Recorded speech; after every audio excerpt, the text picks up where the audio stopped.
Welcome to Monika tutorial classes. हम कर रहे हैं +2 अकाउंट्स। हमने शुरू किया हुआ है chapter 3 that was change in profit sharing ratio existing among existing partners. ठीक है, जो हमारे ऑलरेडी पार्टनर्स हैं उनके बीच में प्रॉफिट शेयरिंग रेशियो चेंज होता है तो हम क्या क्या एडजस्टमेंट करते हैं। हम कर चुके हैं इसमें इससे रिलेटेड कि हमारा प्रॉफिट शेयरिंग रेशियो चेंज हो जाएगा तो उसका क्या इफेक्ट होगा। और सेकंड हमने किया था उसमें वैल्यूएशन ऑफ गुडविल। गुडविल के वैल्यूएशन के लिए मैंने आपको बताया था 3 मेथड्स होते हैं। पहला मेथड हमारा कौन सा था? Average profit method. सेकंड था सुपर प्रॉफिट एंड थर्ड था कैपिटलाइजेशन मेथड। लेकिन अभी हम कौन सा कर रहे थे? पहले हमने सिर्फ अभी तक हमने एक ही मेथड किया है, एवरेज प्रॉफिट मेथड, जिसके 2 पार्ट्स थे, एक तो सिंपल एवरेज और एक वेटेड एवरेज। ठीक है, आज हम उसी में करेंगे। एक और पार्ट करते हैं कि जब आप प्रॉफिट्स निकालते हैं, चाहे आप किसी भी चीज का निकाल रहे हैं, उसमें मैंने आपको एक ही चीज समझाई थी कि आपका अगर कोई एबनॉर्मल प्रॉफिट है या एबनॉर्मल लॉस है, आपने उसको ऐड और लेस करना है अकॉर्डिंग टू सिचुएशन। तो उसी में एक बड़ा इंपॉर्टेंट सा पॉइंट आता है, that is effect of over valuation या अंडर वैल्यूएशन ऑफ स्टॉक। उसका प्रॉफिट पर क्या इफेक्ट पड़ता है। इसके एग्जाम्पल की तरफ चलने से पहले मैं सिर्फ आपको इसी पॉइंट का प्रॉफिट पर इफेक्ट दिखाऊंगी ताकि आपको उससे अच्छे से पता चल सके। कभी भी आपको इसमें क्रैमिंग करने की जरूरत नहीं होती है, आपको सिर्फ ये देखना होता है उस चीज का इफेक्ट क्या हो रहा है। चलिए, अब जैसे कि हम पहले ट्रेडिंग अकाउंट बनाया करते थे, याद है पिछले साल आपको फाइनेंशियल स्टेटमेंट कराई गई थी, उसमें फर्स्ट आप क्या करते थे? ट्रेडिंग अकाउंट बनाते थे। ट्रेडिंग अकाउंट में हम सबसे पहले क्या लेते थे? इधर हम लेते थे ओपनिंग स्टॉक। फॉर एग्जाम्पल आपके पास था ओपनिंग स्टॉक 1 लाख रुपए। मैं सारी रकमें आपको अज्यूम लेकर चल रही हूँ। ओके, फिर आपके पास यहाँ पे क्या चीज आ जाती है? परचेजेस। परचेजेस आपकी मान लीजिए कि कितने की है? 5 लाख की। इधर आपके पास क्या आ जाएगा? बाय। पहले हम लेंगे इसको सेल्स। सेल्स आप लोग लोगे तो मान लीजिए कि ये हमारी है 8 लाख की से। ठीक है, फिर आप लोगे by closing stock. Closing stock मान लीजिए कि हमारे पास है 2 लाख का। राइट, अब इस तरफ हमारे पास और क्या चीज हो सकती थी? 2 डायरेक्ट एक्सपेंसेस, यही चीज होती थी हमारे पास। तो इनडायरेक्ट एक्सपेंसेस को अगर हम लेते हैं तो मान लीजिए कि आपके पास 50,000 के डायरेक्ट एक्सपेंसेस थे, तो आप यहाँ पे क्या निकालते हैं? 2 ग्रोस प्रॉफिट सी। ठीक है, यहाँ पे हम इसको इक्वल कर देते हैं। अब देखिए कि ये हमारा आया 10 लाख रुपए। ठीक है, तो हमारा यहाँ पे जो जीपी होगा वो कितना हो जाएगा? 5 और 1 6 और 6.5, तो ये हमारा बचेगा 3.5। यहाँ पे जगह शॉर्ट होने के कारण मैं इस ग्रोस प्रॉफिट को मेंशन कर रही हूँ जीपी टू जीपी सीडी। ठीक है, तो यहाँ पे हमारे पास कितना आ जाएगा? ये आ जाएगा 3.5 लाख। क्लियर हो गया आप लोगों को कि अगर हमारे पास कोई फर्म के, कंपनी के, बिजनेस के खाते हैं, अगर हमारे पास ट्रेडिंग अकाउंट है तो एक सिंपल सा हम जनरल किसी का भी उठाकर चल रहे हैं, ये हमने माना। अब हम देखेंगे कि एक एक चीज का इफेक्ट क्या होता है। ओवर माने ज्यादा, जो चीज है उससे ज्यादा दिखा दी गई। अंडर माने जितना था उससे कम दिखा दिया गया। अब चलिए, मान लीजिए कि ये जो क्लोजिंग स्टॉक है, अब मैं इस क्लोजिंग स्टॉक का आपको इफेक्ट दिखाऊंगी। 2 लाख का ये क्लोजिंग स्टॉक था तो आपका प्रॉफिट कितना था? 3.5 लाख रुपए। लेकिन अगर ये क्लोजिंग स्टॉक 2 लाख का ना होकर अगर ये ओवर वैल्यूएशन हो जाता, मींस यहाँ पे ये मान लीजिए कि अगर ये 3 लाख का हो जाता तो प्रॉफिट पर क्या फर्क पड़ता? 8 और 3 11। फिर हमारा ये 10 की बजाय कितना हो जाता? 11 लाख। ठीक है, इधर भी ये 11 लाख हो जाता।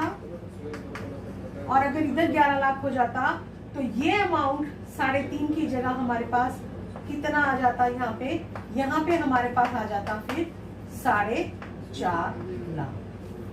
समझ आया? मतलब अगर हमने 1 लाख का प्रॉफिट ज्यादा बढ़ा दिया था, 1 लाख का स्टॉक हमारा ज्यादा हो गया था, तो सेम इफेक्ट हमारे प्रॉफिट पर पड़ा और हमारा प्रॉफिट भी कितना ज्यादा हो गया, 450 का। इसका मतलब हम यहाँ पे एक तरफ लिखते चले जाएंगे कि अगर हमारे पास यहाँ पे हम बना रहे हैं कि क्लोजिंग स्टॉक है, क्लोजिंग स्टॉक को अगर आपने ओवर वैल्यूएशन कर दिया, ठीक है, तो वो ज्यादा हो गया हमारा, है ना, ज्यादा हो गया तो उसको आप क्या कर दोगे, लेस। क्योंकि आपको कौन सा चाहिए, आपको नॉर्मल प्रॉफिट चाहिए। तो नॉर्मल प्रॉफिट कैसे आएगा, जब ज्यादा प्रॉफिट ऐड कर रखा है तो उसको आप माइनस कर दीजिए, तो आप उसको लेस कर दोगे। अब यही चीज हम कम लेकर चलते हैं। अब इस 3 लाख की बजाय अगर ये हमारा 1 लाख का हो जाता, 2 लाख नहीं था, 2 लाख था तो कितना प्रॉफिट था, 3.5 लाख। लेकिन अगर ये 1 लाख रह जाता तो फिर हमारा क्या बन जाता, ये हमारा हो जाता यहाँ पे 9 लाख। यहाँ पे भी हमारा टोटल कितना आ जाता, 9 लाख। और फिर ये हमारा जो प्रॉफिट था ये 3.5 का कम होकर कितना रह जाता हमारे पास, 2.5 लाख। ठीक है, 2.5 लाख प्रॉफिट हो जाता। तो इसका मतलब जितना स्टॉक अंडर वैल्यूड हुआ, क्लोजिंग स्टॉक जितना अंडर वैल्यूड हुआ, उतना ही हमारा प्रॉफिट भी कम हो गया। और अगर हम उस प्रॉफिट का अप्रोप्रिएट करना चाहते हैं तो जो चीज कम हो गई थी उसको आप क्या कर दोगे, ऐड कर दोगे। तो अगर क्लोजिंग स्टॉक ओवर था तो उसको लेस कर दो जितना ओवर था, और अगर वो अंडर था तो उसको आपने क्या कर देना है, ऐड। ठीक है, अब आता है ओपनिंग स्टॉक। अब ओपनिंग स्टॉक को अगर हम ओवर वैल्यूएशन कर देते हैं, अब इनकी बात खत्म हो गई तो हम इनको हटा रहे हैं यहाँ से, क्योंकि इनका कोई इफेक्ट नहीं रहा। हम अपनी वापस उसी रकम की तरफ आ गए हैं, 8 और 2 10 लाख। हमारे पास जो प्रॉफिट है वो भी हमारे पास कितना है, 3.5 लाख का। ठीक है, अब हम चलेंगे कि ओपनिंग स्टॉक। अब देखिए, ओपनिंग स्टॉक अगर 1 लाख का था तो हमारे प्रॉफिट्स कितने हैं, 3.5 लाख के। लेकिन अगर हमारा ओपनिंग स्टॉक बढ़ जाता है, हमने गलती से 1 लाख की जगह कितना दिखा दिया, 2 लाख दिखा दिया। अब 2 लाख दिखा दोगे तो जीपी पे क्या असर पड़ेगा, ये तो टोटल चीज 10 लाख की है आपकी, तो ये 10 लाख की है, तो यहाँ पे आपका ये प्रॉफिट ये ना होकर बल्कि कितना हो जाएगा, यहाँ पे 2,50,000। समझ आया आपको कि यहाँ पे आपका हो गया ये 2,50,000। तो इसका मतलब क्या हुआ कि अगर ओपनिंग स्टॉक बढ़ गया तो प्रॉफिट हमारा क्या हो गया, कम। जबकि क्लोजिंग स्टॉक में सेम इफेक्ट हो रहा था। अगर क्लोजिंग स्टॉक बढ़ता था तो प्रॉफिट भी बढ़ता था, क्लोजिंग स्टॉक कम हो जाता था तो वो भी कम हो जाता था। लेकिन ओपनिंग स्टॉक में उल्टा हिसाब है, ओपनिंग स्टॉक बढ़ेगा तो प्रॉफिट कम हो जाएगा। ठीक है, अगर प्रॉफिट हमारा कम हो रखा था लेकिन हम उसको एप्रोप्रिएट करना चाहते हैं, सही करना चाहते हैं, उतना ही प्रॉफिट हमको क्या करना पड़ेगा, ऐड करना पड़ेगा। ठीक है, और अगर ओपनिंग स्टॉक में हम अंडर वैल्यूएशन करते हैं, ये क्लोजिंग स्टॉक का है, ये ओपनिंग स्टॉक का है। यहां से देखिए, अब हम वापस उसी की तरफ आएंगे। 1 लाख की जगह बाई चांस मैंने 50,000 कर दिया, कम कर दिया, मैंने कम कर दिया, तो मेरा ये जो ग्रॉस प्रॉफिट है ये 3.5 की बजाय कितना रह जाएगा, यहाँ मेरा हो जाएगा प्रॉफिट 4 लाख का, क्योंकि 5 50 6 लाख, 6 और 4 मिला के कितने हो जाएंगे हमारे, 10। समझ में आया? तो इसका मतलब जो 1 लाख के साथ हमारा 3.5 लाख का प्रॉफिट था ना, वो अगर मैंने ओपनिंग स्टॉक का वैल्यूएशन कम कर दिया तो वो मेरा कम होकर कितना हो गया, वो मेरा प्रॉफिट कम नहीं हुआ बल्कि वहां मेरा प्रॉफिट बढ़ गया। और अगर मैं अपने एप्रोप्रिएट प्रॉफिट करना चाहती हूँ तो मुझे उस बढ़े हुए प्रॉफिट को क्या करना पड़ेगा, लेस करना होगा। ठीक है, तो यहाँ पे देखिए, मैं इसी का एक बार आपको फिर से समझा रही हूँ कि हम देख रहे थे इफेक्ट ऑफ ओवर और under valuation of stock on profit. Profit पे उसका क्या फर्क पड़ रहा है, हमको अप्रोप्रिएट प्रॉफिट कैसे लेकर आना है। अगर क्लोजिंग स्टॉक ओवर वैल्यूड हो गया था तो उससे हमारा प्रॉफिट बढ़ गया है तो हम उसको लेस कर देंगे। क्लोजिंग स्टॉक अंडर वैल्यूएशन हो गया तो उसको हम क्या कर देंगे, ऐड कर देंगे। ठीक है, सेम करना है। ओपनिंग स्टॉक अगर ओवर वैल्यूड है तो उसको ऐड कर दो, ओपनिंग स्टॉक अगर अंडर वैल्यूड है तो उसको लेस कर दो। तो ये इस तरीके से आप अपना अप्रोप्रिएट प्रॉफिट निकाल सकते हैं।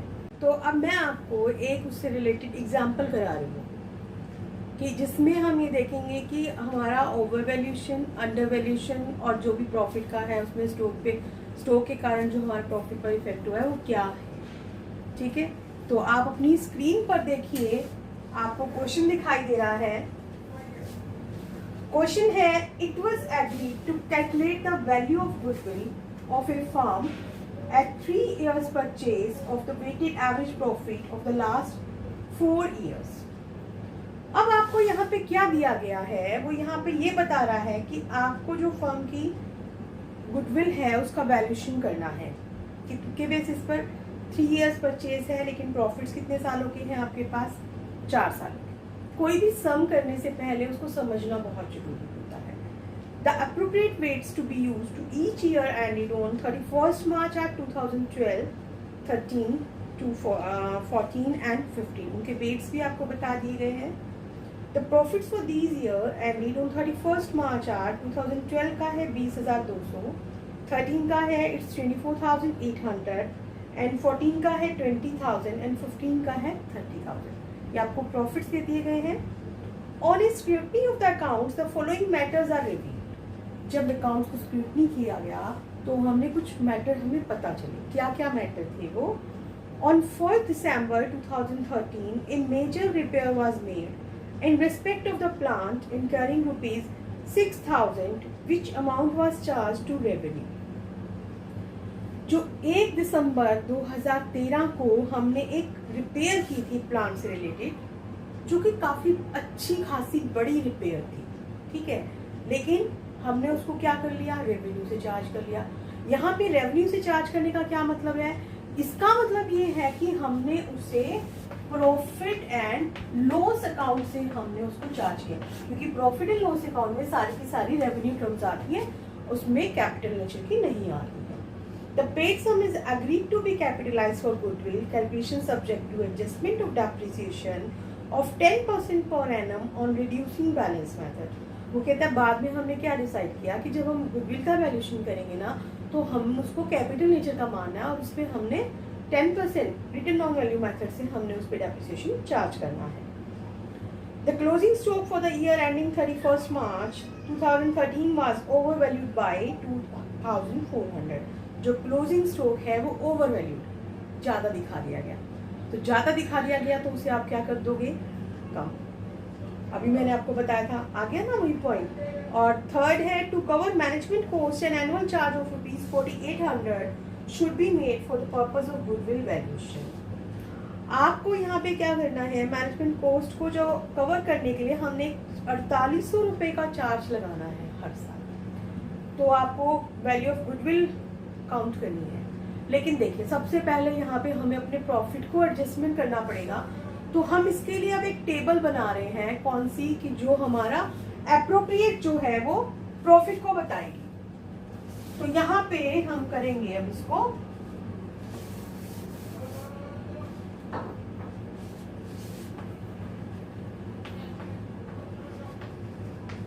Computation of adjusted profit. अब देखिए यहाँ पे आप इसको एक टेबल बना लीजिए। यहाँ पे हम आइटम्स ले लेंगे, यहाँ पे हमारे ईयर्स आ गए 2012, 2013, 2014 एंड 2015। ठीक है, ये हमारी यहाँ पे ट्रांजेक्शन्स आती जाएंगी। अब सबसे पहले हम देखेंगे कि हमारे प्रॉफिट्स कितने हैं।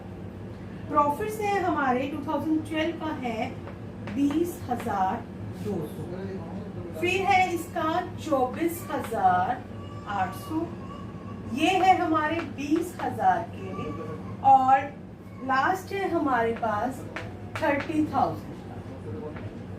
ठीक है, अब आप इसमें क्या करोगे, सबसे पहली जो हमारी है, हम इसमें क्या कर लेते हैं, हम इसमें एक तो ये काम करते हैं कि एक एक एडजस्टमेंट को आप लेकर चल सकते हैं। 6,000 का है जो कि 1 दिसंबर 2013 को हुआ, 1 दिसंबर 2013 को हुआ, तो किस में आएगा, ये आपके जो फाइनेंशियल ईयर है ना, ये खत्म कब हो रहे हैं, ये मार्च 31 को हो रहे हैं, मार्च 31।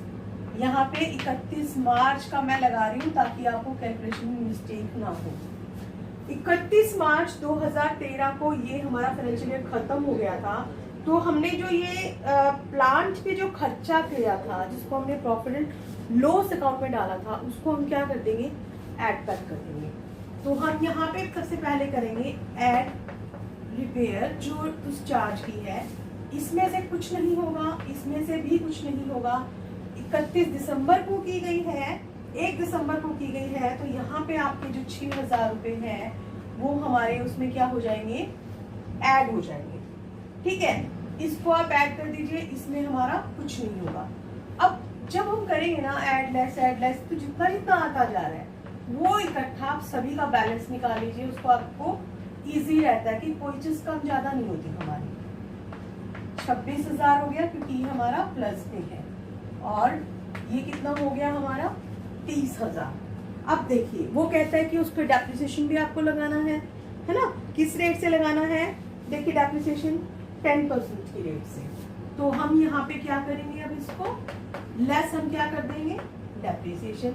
अब इन सालों में तो वो है ही नहीं, तो इनका तो कुछ होगा ही नहीं, लेकिन इसका होगा ना।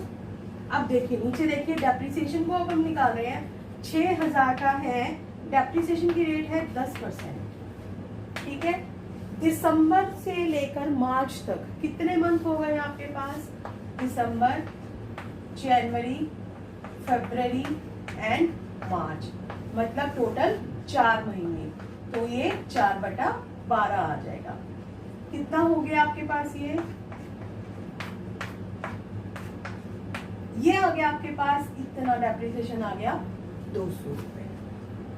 ठीक है, लेकिन अब क्योंकि हमने इसको क्या माना, कैपिटल नेचर का माना है, तो डेप्रिसिएशन एक साल लग के नहीं खत्म होता, हर साल चलता चला जाएगा। रिड्यूसिंग बैलेंस का क्या मतलब है, जितना था 6,000 का था, 6,000 में से अगर एक साल 200 रुपए लेस हो गए, कितना बचा, 5,800। अब हमारा किस पे लगेगा, 5,800 पे गुना में 10/100, क्योंकि इस पे तो पूरे साल का ही लग गया ना, तो यहाँ पे कितना आ जाएगा, सीधा ही 580 रुपए। तो यहाँ पे हमारे लेस कितने हो जाएंगे, 580। क्लियर हो गया आप लोगों को। यहाँ से जगह नहीं है हमारे पास, तो हम ये कैलकुलेशंस रिमूव कर रहे हैं। और फिर आप देखिए यहाँ पे आ गया 20,200, ये आ गया 24,800। यहाँ से 200 रुपए आपने लेस कर दिए हैं, तो ये हमारा हो गया 25,800। ये हमारे पास हो गया 29,420 रुपए हमारे पास यहाँ पे ये चीज हो गई है। ठीक है, अब चलते हैं हमारे अगले पॉइंट की तरफ। The closing stock for the year ending 31 March 2013 was overvalued by ₹2400। अब 31 मार्च वाला क्लोजिंग स्टॉक हमने ओवरवैल्यूड किया है, तो मैंने अभी आपको बताया था जब हमारा ओवरवैल्यूड कर दिया तो मतलब प्रॉफिट हमारा क्या हो गया था, ज्यादा, तो उसको आपने अब क्या कर देना है, कम। तो हम यहाँ पे से क्या करेंगे, less over valuation of closing stock. Over valuation of closing stock जब आप करोगे लेस, इसमें से कुछ नहीं होगा, लेकिन इसमें से आपका हो जाएगा, वो कितने का है, 2400 का है आपका। ठीक है, यहाँ पे कुछ नहीं होगा, तो आपके पास यहाँ पे कितना बच गया, ये आ जाएगा 20,200, यहाँ से और लेस हो जाएगा, ये बच गया 22,400, इधर आ गया आपके पास 25,800, और ये आ गया आपके पास 29,420। 420। अब लेकिन एक चीज ध्यान जरूर देनी है आपने, जब 1 साल का जो क्लोजिंग स्टॉक होता है वो नेक्स्ट ईयर का क्या बन गया, ओपनिंग स्टॉक बन गया, है ना। तो यहाँ पे अगर हमारा क्लोजिंग स्टॉक ज्यादा था तो इसका मतलब हमारा ओपनिंग स्टॉक अब क्या हो गया, ओवर वैल्यूड हो गया। तो हम यहाँ पे क्या कर देंगे, add over valuation of opening stock. यहाँ कुछ नहीं होगा, यहाँ कुछ नहीं होगा, लेकिन यहाँ उसके कारण हमारे प्रॉफिट्स कम हो गए थे तो हम उसको वापस बढ़ा देंगे, ठीक है। तो ये हमारे पास आ गया 20,200, 22,400, यहाँ से ऐड करना है हमने, इसको प्लस करना है, ये माइनस थे हमारे, ये सॉरी हो गया 8 और 4 12, 5 और 7 और 1 8, 28,200, ये हो गया 29,420, ठीक है। ये एडजस्टमेंट भी हमारी हो गई। Third adjustment, to cover management cost and annual charge ₹4800 should be made for the purpose of goodwill valuation. आपको गुडविल के वैल्यूएशन करने के लिए एनुअल चार्ज लेस करना है हर बार, तो वो हमने नहीं किया, तो हम यहाँ पे लेस क्या करते देंगे, लेस एनुअल चार्ज हम करेंगे। कितना कितना लेस कर दोगे आप, 4800, 4800, 4800 और ये आ गया 4800। इसको जब लेस कर दोगे तो ये कितना बच गया आपके पास, 15,400 रुपए जो है वो हमारे पास पहले का बच गया। फिर ये बचेगा हमारे पास 19,600, ये बच गया 23,400 और इधर से हमारे पास हो जाएगा ये 24,620। समझ आ गया आपको। अब ये हमारे पास प्रॉफिट्स आ गए। अब हम इसका आगे चलेंगे, हम इनको क्या करेंगे, वेट देंगे और फिर वेट से हम अपना उसका क्या निकालेंगे, प्रॉफिट्स निकालेंगे, ठीक है।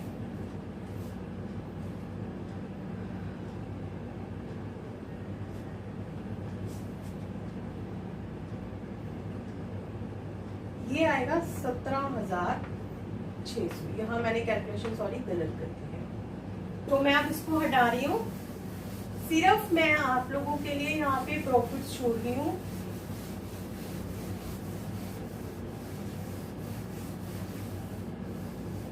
चलिए, अब हमने अपना इसको क्या देना है, हमारे पास लिखे जाएंगे अब हमारे ईयर कौन कौन से हैं, 2012, 2013, 2014 और 2015, ठीक है।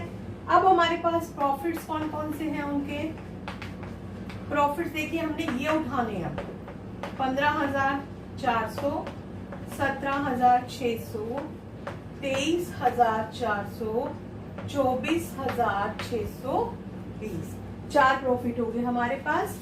अब आप इनको वेट दे दोगे, वेट कितना है, 1, 2, 3 और 4, ये भी देखिए आप क्वेश्चन में आपको दे रखे हैं। फिर आपने उनका क्या करना है, प्रोडक्ट करना है। प्रोडक्ट आप करोगे तो कितना आ जाएगा, इसको इससे मल्टीप्लाई करना है। ये आ गया 15,400, ये आ गया आपके पास 35,200, इसको करोगे तो 3 चौके 12, 3 3 और 1 10, 3 दूना 6 और 1 7, 70,200 और 24,620 को करोगे तो ये आ जाएगा 4 दूनी 8, 4 छके 24, 2 4 चौके 16, 17, 18, 4 दूनी 8 और 1 9, आपके पास ये चीज आ जाएगी, ठीक है। अब आपके पास जब ये आ गए हमारे पास प्रॉफिट्स, अब हमने क्या करना है, हम निकालेंगे इसमें। अब आप इसको टोटल करोगे कि टोटल प्रोडक्ट कितना आया, 4 2 6 2 8 और 4 12, 5 और 1 6 5 11 और 8 19, 1 और 1 2 3 और 2 5 7 5 12 और 9 21, 2,19,280 हमारा आ गया। और अगर आपको वेटेड एवरेज निकालना है, वेटेड एवरेज प्रॉफिट हम यहाँ निकालेंगे तो हमारे पास कितना आ गया 2,19,280 डिवाइडेड बाय 4 3 7 2 9 1 10। इसको 10 से डिवाइड कर दीजिए, ये कितना आ जाएगा 21,928 रुपए। ठीक है, और valuation of goodwill it's so simple. जब आपका ये निकल गया तो आपको सिर्फ उसको नंबर ऑफ ईयर परचेज से मल्टीप्लाई करना है। दैट इज क्वेश्चन में देखिए आपको दे रखी है, पहले ऊपर ही लिखा हुआ है it was agreed to calculate the value of goodwill of a firm at 3 years purchase. तो 3 इयर्स परचेज है तो आप करेंगे 21928 इंटू 3। ठीक है, और ये आपके पास कितनी आ जाएगी 3 आधे 24, 3 दूना 6 और 2 8, 3 27, 5 65,784 रुपए जो है आपकी वो गुडविल आ गई। तो इस तरीके से स्टूडेंट्स आपको पहले अपने प्रॉफिट्स को अप्रोप्रिएट करना। आप मेथड कोई भी यूज करें, प्रॉफिट उसमें दिए जाएंगे तो उसमें आपको प्रॉफिट्स को हर एक में देखना पड़ेगा कि कोई अगर एबनॉर्मल प्रॉफिट है, एबनॉर्मल लॉस है तो उसको आपको अप्रोप्रिएट करके ही क्वेश्चन आगे चलेगा। तो ये बेसिक चीज है, ये आती है तो आप करोगे। और स्ट्रोक का पॉइंटर बहुत इंपॉर्टेंट है। ठीक है, तो आज के लिए इतना ही। और अगर ये मेरा चैनल अच्छा लगता है आपको तो इसको सब्सक्राइब करना मत भूलिए और लाइक करना मत भूलिए।